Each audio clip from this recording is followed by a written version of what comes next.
Говорят, нынче в моде седые волосы, и седеет безумно молодость. И девчонка лет 20 может гордо седою пройти. Но какому кощунству в угоду, и кому это ставить вину?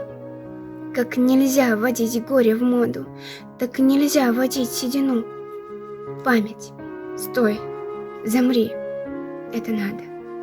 Той жизни моей не из книжки.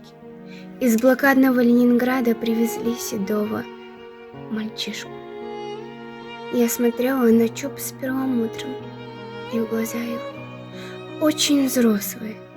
Среди нас он был самым мудрым, посидевший от горя подросток. А еще я помню солдата.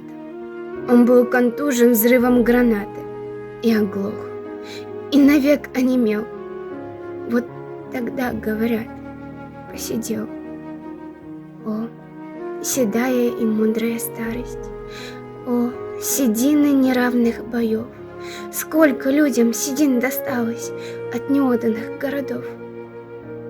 А от тех, что пришлось отдать, посидевших не сосчитать.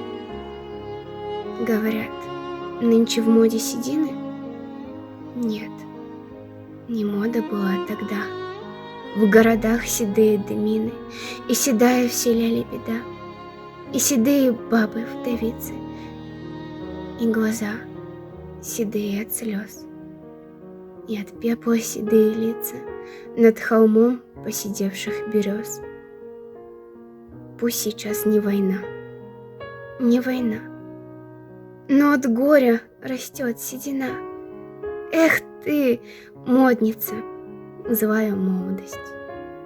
Над улыбкою седая прядь, это даже похоже на подлость за полтинник седою стать. Я не против дерзости в моде, я за то, чтобы модную слыть.